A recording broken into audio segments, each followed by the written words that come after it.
There's a picture hanging in your home that you truly love. Maybe it was a gift. Maybe you chose it on a beautiful day when everything felt right.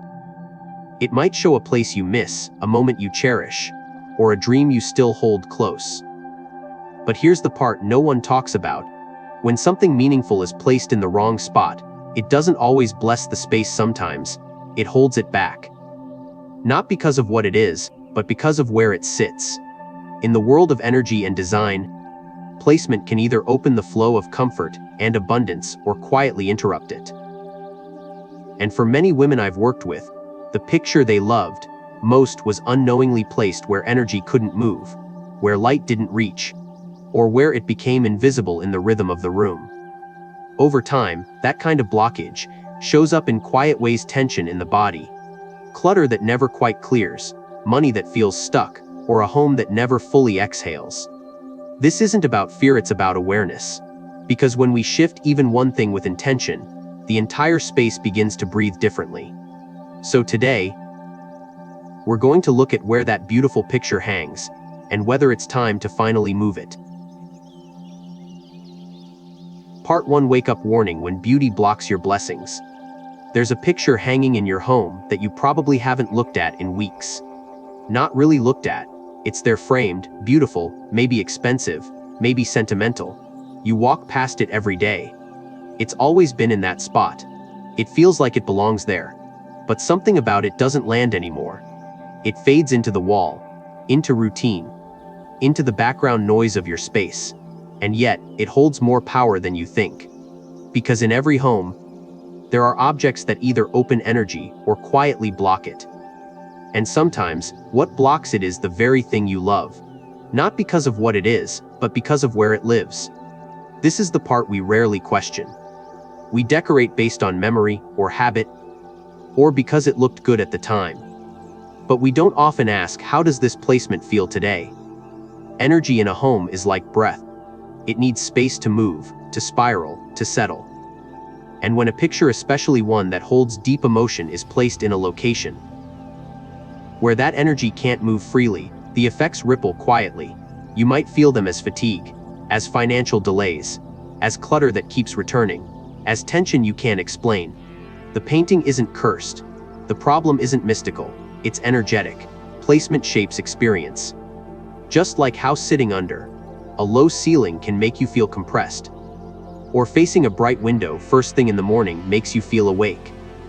A picture, if placed wrong, becomes a symbolic dam interrupting the natural flow you crave without realizing it. I've seen this too many times to ignore. A woman hangs a beautiful seascape across from her front door. It feels like it welcomes calm. But over time, she finds herself overwhelmed, drained, uncertain. That image of water, constantly moving, was actually pulling energy away from her center. Another woman places her late husband's portrait above the fireplace front and center. It felt right at first. But 2 years later, she still hasn't moved on.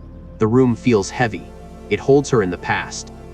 When we assign meaning to things, but ignore their interaction with space, we invite emotional stillness. We keep certain areas of our life from breathing forward. That's why today's question is so important. Not, what do I love? But where does it live? Because even beauty, if placed without awareness, can work against us. And you don't need to get rid of anything. You don't need to redecorate. You just need to move one thing, one picture, one frame, one story. You need to let it live somewhere that feels alive again. Somewhere the light touches. Somewhere it can speak without silencing something else. The shift is subtle, but the release is real. Sometimes that's all it takes to change how your home feels and how your life begins to move.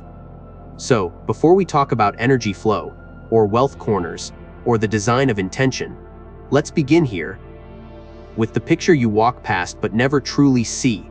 Could it be the one thing standing between you and a home that finally breathes again? Part 2: The conflict of beauty, why a picture can drain your energy. We don't question beauty, especially when we've lived with it for years. A picture that once stirred your heart still holds that story. It was chosen for a reason.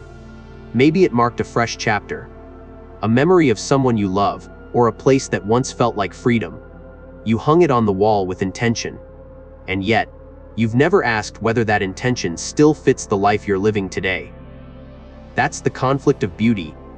It can remain emotionally powerful, even when it no longer supports your space. And because we're emotionally loyal to things we love, we rarely notice when they begin to quietly work against us. I've seen women hold on to pieces of art like they hold on to a version of themselves they no longer are. A beach scene from their 20s. A wedding photo from a marriage that's changed. A gift from someone they're no longer close to. These images still carry love, but love that has shifted shape. And when we place that love in a corner where the energy isn't alive, it begins to echo back something we don't expect: stagnation. The room feels heavy, or too still, or oddly sharp at the edges. And it never quite feels like you've arrived home.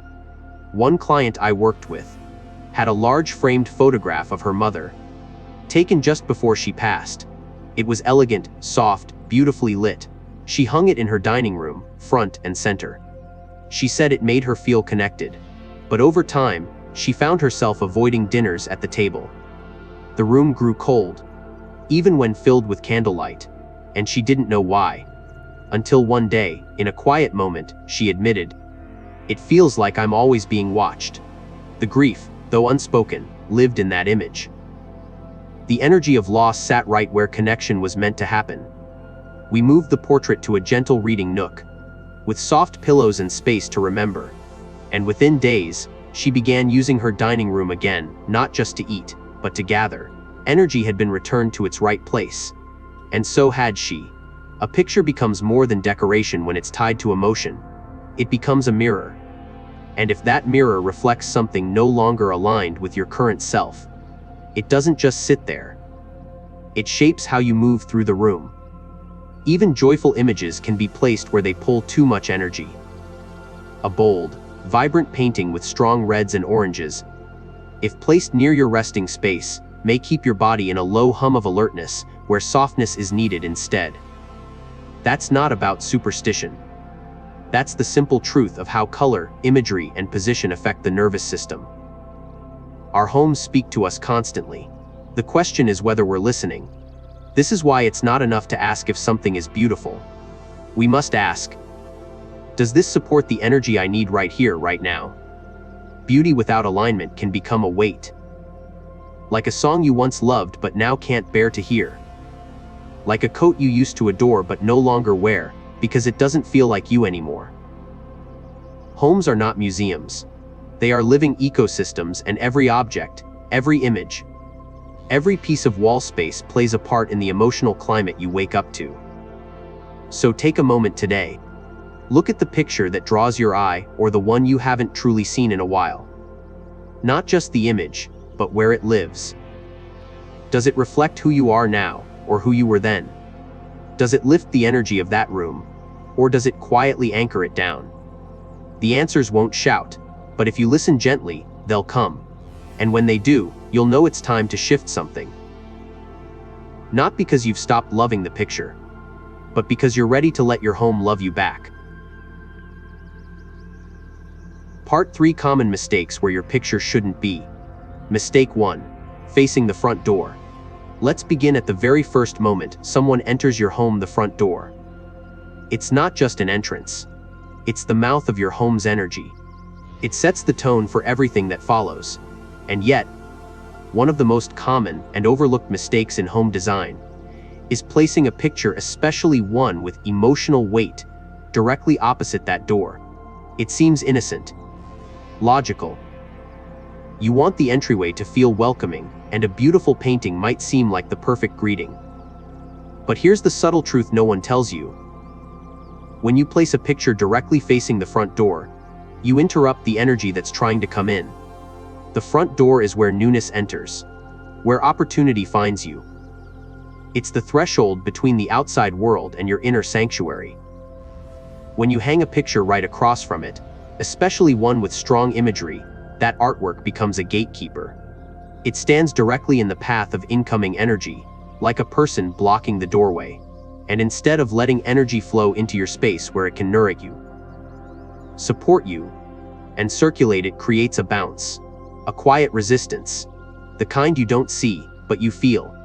You might notice this in ways that feel like coincidence, unexpected delays. Emotional overwhelm as soon as you come home. Or financial progress that starts but never quite lands. The painting doesn't cause these things, but it can subtly contribute to a space that doesn't fully receive what's trying to arrive. I once visited the home of a retired teacher. Her entryway was filled with warmth, a soft rug, a small bench, and directly facing the door an oil painting of a stormy ocean. It was dramatic, powerful, and beautifully painted. "It reminds me that I'm strong," she said, and yet, her words were heavy. She felt tired often, unsettled. Her family visits were brief, and she said the house never felt restful. When we looked at the placement, it was clear. That painting was the first thing her energy saw when it came home. A storm, resistance, noise. It told her system, brace yourself. When we moved the artwork to her study, a space where focus and inner strength were welcome, and replaced it with a softer image of open land and quiet light, something shifted. "I feel like I exhale before I even hang up my keys," she told me weeks later. The difference wasn't loud, but it was real. This isn't about choosing only calm images or banning strong emotion. It's about understanding what each position in your home is asking for. Your entryway is a point of welcome. It needs clarity, openness, a sense of ease. A heavy painting, no matter how beautiful, facing that direction becomes a wall, even if it's on canvas, especially if it's full of movement or memory. If your goal is to invite more peace, abundance, or ease into your life, you need to make room for it to enter, literally. So what can you do? First, step outside your front door, take a breath, then walk in slowly, as if you're a guest. What do you see first? What do you feel? Let your body answer before your mind does. If your eyes land on a painting that makes you pause, not in delight, but in intensity, that's a sign. If the wall across the door feels visually full, that's another sign. Try replacing the piece with something lighter. It could be a mirror that reflects light but not directly back at the door, a piece of art with open space, or even a small gallery of moments that bring quiet joy. You're not losing anything by moving the original painting. You're simply giving it a new role, in a space where its presence is more aligned. Remember, your front door is not just for guests. It's the place where your own energy returns to you. At the end of the day, when you walk through it, you deserve to feel welcomed by possibility, not met with intensity. Let the first thing you see be something that softens your shoulders, lifts your chest, and reminds your nervous system you're home now. You're safe. This is the beginning of flow, and it's one of the most powerful ways to let your home start working for you. Not just looking good, but feeling right. So as we continue exploring other common mistakes, keep this one close. If something's been placed to face the door for years without question, maybe it's time to ask if it's still serving your today, not just your yesterday. Mistake 2. Next to a bathroom. Bathrooms are private places, necessary, functional, often overlooked, but in energy terms, they are also places of release where things exit, where water drains, where the body lets go. And when you hang a picture next to a bathroom, especially one with sentimental or symbolic meaning, you might be anchoring it next to a space that is constantly pulling energy away. Most people don't think twice about what hangs near their bathroom. It's a blank wall, so we fill it. Maybe it's a photo from a trip, a painting you didn't know where else to put, a gift you didn't want to hide. It fits. But slowly, quietly, you start to feel that something doesn't settle. That the joy you once felt when looking at that image fades. That a certain part of your life, your finances, your clarity, your creativity feels like it keeps slipping through your fingers, and you don't know why. One woman I worked with had a watercolor painting of her childhood lake house, hanging just outside her guest bathroom. It was soft, filled with memory, and reminded her of summers when life felt lighter. She passed it every day, but said she no longer felt that sense of warmth when she looked at it. "It used to bring me back," she said. "Now it just sits there, We looked at the placement. That bathroom had frequent use. Every flush, every faucet, every draining of water was an energetic pull. And that painting so full of nostalgic joy was right beside it, caught in that invisible current. We moved the picture to a quiet hallway, near her bedroom. Within weeks, she found herself pausing in front of it again, smiling, breathing, remembering. The energy had returned to the memory, because it was no longer being siphoned away. That's what happens when something meaningful lives too close to a bathroom. It's not about superstition. It's not about fear. It's about alignment. Bathrooms, no matter how clean or well designed, are still energetic outlets. Hanging a picture beside them, especially one that carries emotional or aspirational weight, puts that meaning next to a constant stream of release. It's like placing your hopes beside a drain. Over time, you feel it. Not in loud, dramatic ways, but in subtle shifts. Your motivation dips, your focus blurs, your energy feels scattered. And you wonder why you can't seem to hold on to the things you care about. This matters even more when the bathroom is located near a central part of the home, like the kitchen, the living room, or your office nook. Because in those moments when you're trying to create, nourish, or relax, the proximity of a draining force can impact the emotional tone of the space. It's not about being perfect. It's about being intentional. Ask yourself, what does this picture mean to me? What part of me does it reflect? And is that the part I want sitting next to a space of flushing, draining, and letting go? If the answer feels even slightly off, trust that. You don't have to throw anything away. You simply need to find a space where that picture can live without being pulled into the energetic release that happens every day. Multiple times, just a few feet away, a quiet hallway, a reading nook, the corner of your bedroom that gets morning light. When you reposition with care, you tell that memory, that piece of beauty, I see you. I value you. You deserve more than a wall of forgetfulness. Your home is not just a container, it's a collaborator. And when you begin to see each wall, each placement, as part of your emotional architecture, things begin to feel right again. It's not about making things look perfect. It's about helping the unseen parts of you finally feel at home. So before we move on to the next mistake, pause. Think about what you've placed beside your bathroom door. What lives there now? And what has quietly been drained because of it? Mistake 3. Above your sofa or bed. There's a reason why you instinctively duck when something is hanging just a little too low above your head. The body knows when it's not safe. Even if the object is secure, even if it's beautiful, your nervous system stays slightly alert. Now imagine that quiet tension living in your home every day, just above the place where you're meant to feel most at ease. That's what happens when we hang artwork above the sofa or the bed without intention. It's a common design choice. It looks balanced. It fills the space. And yet, it often creates an invisible pressure that keeps the body from ever fully relaxing. Think of your sofa. It's where you're meant to let go at the end of the day, where your back rests, your chest softens, your breath deepens. It's a space that should invite you to release, not brace. But when there's a heavy frame above your head, or an image that carries tension, your body doesn't fully surrender. You may not notice it, but over time, you'll find yourself choosing other seats. You'll shift, fidget, or worse, you'll stay, but never truly settle. The same is true in the bedroom. When you place a picture above the bed, especially one that's large, dramatic, or emotionally charged, you invite an unspoken pressure into a space that's meant for deep rest and intimacy. Sleep doesn't just happen when you close your eyes. It begins when the room tells your body you're safe here. But how can that message be clear if there's something looming above your head that never lets you forget it's there? I once worked with a woman who had a striking abstract canvas hung over her bed. Deep reds, sharp lines. She said it reminded her of passion, of fire, of her younger years. And yet, she hadn't slept through the night in months. Her dreams were restless. Her body ached in the morning. We didn't blame the painting, but we looked at the space it occupied.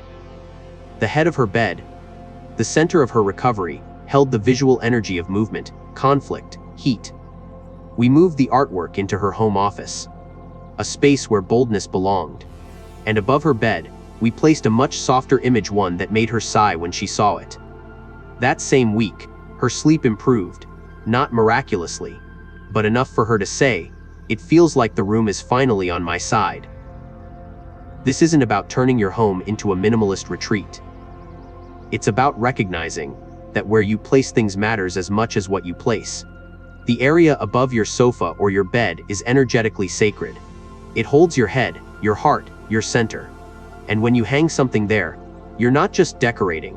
You're creating a ceiling for how safe you're allowed to feel in that space. The lighter the visual load, the softer the space becomes. The more neutral the image, the more your own emotions can breathe. If you must hang something, consider shape, size, and symbolism. A low-profile piece, something grounded, something that gives back instead of pulls. Walk into your bedroom tonight. Look at what lives above your bed. Ask yourself, does this image allow me to rest? Or does it ask me to react? Does it hold me gently? Or does it keep me mentally on? The answers won't always come with words, but your body already knows. And that knowing, if you trust it, can reshape how deeply you let yourself be cared for inside your own home. The sofa and the bed are more than furniture. They are anchors for your thoughts, for your nervous system, for your sense of belonging. Don't weigh them down with imagery that doesn't match their purpose. Let them be soft, unburdened, welcoming. That's not just design. That's devotion to how you want to feel, not just how you want things to look.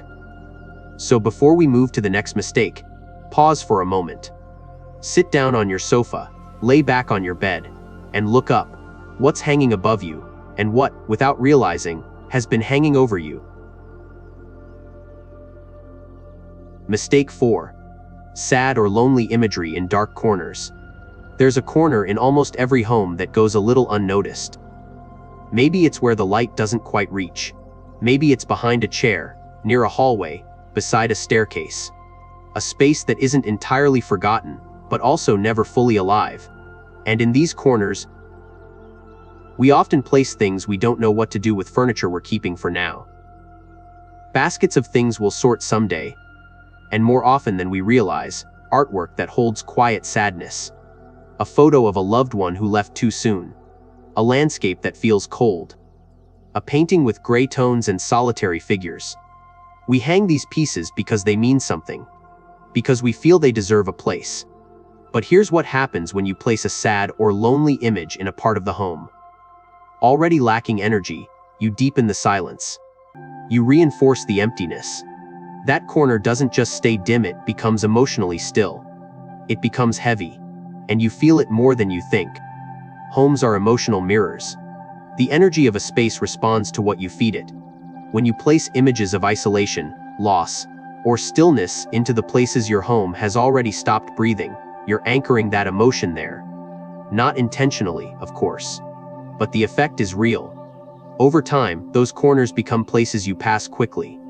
Places you avoid cleaning, places where the air feels different, heavier, thicker, not quite settled. That emotional echo matters, especially in a home that's meant to support healing, growth, and connection. I once met a woman who had a small black and white photo hanging in a corner by her kitchen entrance.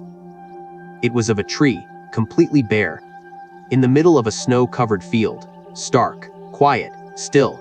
She said it reminded her of her childhood winters in the Midwest. But she also said that lately, cooking felt like a chore. Her energy dropped every time she stepped into that part of the house. We talked. We moved the photo into a storage box for safekeeping and replaced it with a print of soft golden wildflowers, nothing dramatic. Just light. Within a week, she started putting on music again while cooking. The shift wasn't about the picture itself, it was about the energy it carried, and where it was allowed to settle. This doesn't mean you can't honor grief, memory, or solitude in your home. But it does mean choosing where those energies belong. Not every emotion should live in every corner. If there's a piece that holds deep sadness, place it somewhere you can sit with it intentionally, like a reading space or a memory shelf. Don't let it linger in spaces that are meant to lift you, feed you, or prepare you for the day. Especially not in corners that are already dim, because in those spaces, imagery doesn't just rest at roots. And the mood it carries becomes part of the room's emotional language. Walk through your home slowly. Let your eyes land on every darkened space. Ask yourself, what lives here? What does it feel like? If a corner feels heavy, stale, or easy to ignore, there's a reason. And if what's hanging there speaks of loneliness, even beautifully so, ask yourself if it's time to move that story. Let that corner breathe again. Give it something gentle, something with warmth or movement, or open space. It doesn't have to be bright, it just has to be alive. Because the quietest parts of your home still speak to you, even when you're not listening. Part 4: Shift IT and shift your life. Sometimes, all it takes is a few inches, one picture, moved from one wall to another. And suddenly, a room exhales. A breath you didn't know was being held is finally released. That's the power of placement, not just in design, but in how your life moves. We spend years arranging our homes based on what looks right, fits the space, or follows some rule we read in a magazine. But rarely do we pause and ask, what would happen if I moved this? Not for the sake of aesthetics, but to invite something back in something that's been missing. Energy isn't always loud. Sometimes, it shifts in whispers. A painting moved to the corner where morning light lands. A frame taken off the wall that's been carrying too much memory. These are small decisions, but they create emotional realignment. You start to feel more comfortable in your own skin. You rest better. You feel like your home is finally supporting you, not silently resisting. This is not about being perfect. It's about being present and choosing to be in conversation with your space again. One client I worked with had a painting of sunflowers, bright, bold, warm, but it was hanging in her laundry hallway, barely visible. It was the only wall big enough, she said. But every time she walked by it, she felt nothing.